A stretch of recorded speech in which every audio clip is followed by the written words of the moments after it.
Hey everybody. Today I didn't have as much time for my workout as I would have preferred, which means it was basically a normal duration workout.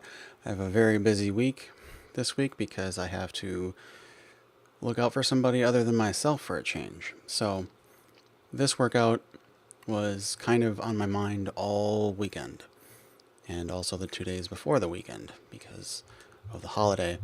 So I was surprised that I even got the Friday session in that I've already exceeded the volume that I had intended for myself for that week. I was trying to get a total of about 60 reps. So Monday and Wednesday actually covered it. I assumed I would not want to come in on Friday and lift heavy. But I'm glad I did because it helped me realize that I'm not as pathetically weak as I expected. I'm still pretty pathetically weak, but not as bad as I thought. So it kind of muddled the waters for me a little bit though, because what I was doing for those two workouts was, all right, I need to find a weight that I can do for all 10 of these sets. And I tried to calculate that out, and I found that a little over 75 seemed to be the ticket. I like using the reps in reserve because it gives me a clue as to how many, obviously how many reps are in reserve, but how much recovery that I've actually had since my last workout. So before I started doing this press specialization stuff, I was pressing overhead once a week for I think 2 weeks. So I had some idea of what my pressing strength was. I know that what my sticking point is. It's not like I wouldn't really want to call it a 1 rep max because I'm not actually good enough at this lift to really want to try that. But I know that I haven't gotten over 85 for 3. So I thought, what if I just back off about 10 pounds and try to just do a shit ton of volume? And that seemed to work. I didn't get all the way down to 75. I found that when I tried 75, it was a little too light. So adding a couple pounds worth of microplates seemed to be helpful. And then I thought, okay, this is my first time I'm pressing twice in 1 week, so I'm going to be conservative with my increase in weight because I'm going to do another 10 sets of 3. So this kind of volume, I might not recover from it, and I would rather recover from my workout rather than show off. So that's what I did. Then on Friday, I thought I didn't really recover enough to do another full 10 sets. Plus, I didn't think I would have enough time. I wanted to do other things in that workout.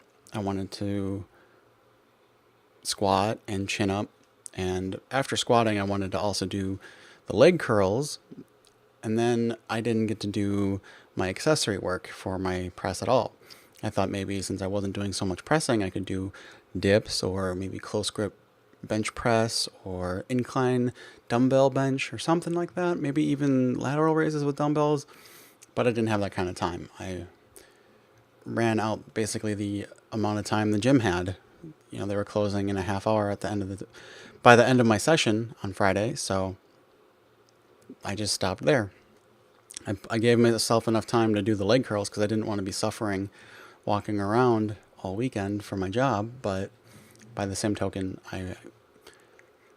I probably should not have felt any guilt at all about not getting any accessory work in other than the leg curls because I had already satisfied myself on Wednesday that I had gotten sufficient volume for my delts and triceps. So this week, I don't actually know how many sessions I'm going to get in. I would like to get 3, and I would have liked to know that I would get 3 in advance, such that I could just maybe do 10, or not 10 sets here, I could do 7. And now that I'm thinking about it, I probably should have done more than 10 sets this workout. I probably should have went for maybe 12 or 15, so that way I wouldn't constantly be thinking about what I'm going to be able to get done the rest of the week. I know that before my next shift on Saturday, I can probably get one more session in if my week goes socially really well, but training-wise very poorly. So I guess I just didn't think about it enough. I was optimistic about being able to get into the gym by at least Thursday, but preferably Wednesday. And so here I'm taking a bit of a break. I'm realizing that I'm not going to be able to get all 10 sets at 80. It's either 80 or 79. Let me look at the chart again.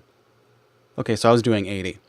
So I realized at some point, I don't like having to record where I'm recording. It looks fine in a couple ways. Like, I don't mind that the light source is behind me and it, like, destroys my details or whatever. In terms of cinematography or photography or whatever, this is a terrible angle to have the light source behind me like that. But since I'm only doing this to analyze my technique after the fact, I don't really care. I can see myself just fine. I dislike that the pillar to the right was where it is because it forced me to put the camera where it is. But once I'd started my workout and the guy to the right of me finished his, I didn't feel like moving over. I was fatigued, sort of. Wasn't metabolically fatigued. I felt fatigued in like a cardio sense. There were a couple of sets where I just needed to stop and breathe because I thought I was going to black out. But I don't think that my reps in reserve were inaccurate because of the blackout potential at the end of a 3 rep or at the end of a triple, because the muscular strength was there. I wasn't pushing myself muscularly. But I think my breathing just needs more work, or I just need better conditioning. Either way, there were a couple sets where I had to just hang on the bar for a couple seconds. I didn't include all of those clips where I had to stop and breathe. I just included the one to remind myself as I'm recording this, because I'm kind of on the wire here. I have to try to get this video done and proceeding to upload because I'm leaving the house in less than an hour and I should be gone for at least a day, but possibly more. And I don't know, I'm trying to stay on schedule. If I let a backlog accumulate on me, I'm not going to do it. I was benching every day for a while, and the workload at the gym was less grating on my psyche than the workload of having to make a video every day. And that's fine. I'm getting better at my work capacity in terms of sitting at my computer, being a nerd, but my batch fatigue is so much weaker than it used to be. I used to be really good at having everything pile up and just getting it all done in one day, but I don't have one days like that anymore where I have a bunch of time to get one thing really knocked out of the park. So I have to fit it in where I can, like I am right now. So I also was thinking again about my level of fatigue, or I guess just fatigue management in general. And so for this next exercise, I figured I would only have time for 2 exercises. And the exercise that I would like to do every time I press is chin-ups, but I wasn't going to have time to also do a chin-up session here. So I thought, what is something that if I have to be away from the gym for more than a day is going to produce enough fatigue for me to feel like it's a sufficient excuse? And so I decided to do a 5-rep test of my deadlift because I got greedy with my deadlift previously and was switching my rep scheme so much so that I could continue to add weight to the bar. I get that sort of deadlift addiction when the weight starts going up really easy, and then I hit a wall really fast. So I was only deadlifting once a week anyway for singles or triples, and once I hit 230 for one, that felt fine, and I thought I was going to be fine for a jump of 15 pounds again, and I did. I feel like I hit 245, but it didn't feel good. Like I really had to make an effort to get that done. So I wanted to do a deload, and I started waxing poetic about how I was going to program the deadlift, but then I stepped back and I realized that my actual priority is to do overhead press. I actually want that up the most. That's why I'm doing the 10 sets of 3. I really want to get stronger and build some hypertrophy at the same time. And that seemed like the best way to go. Like when I wanted to build up my squat or my bench, I didn't really feel like I wanted more mass on those things. But when I'm overhead pressing, I really do feel like it's a deficiency of actual muscle mass to move the weight. So that's what my priorities are, and I'll see you guys next week. Thanks for hanging out.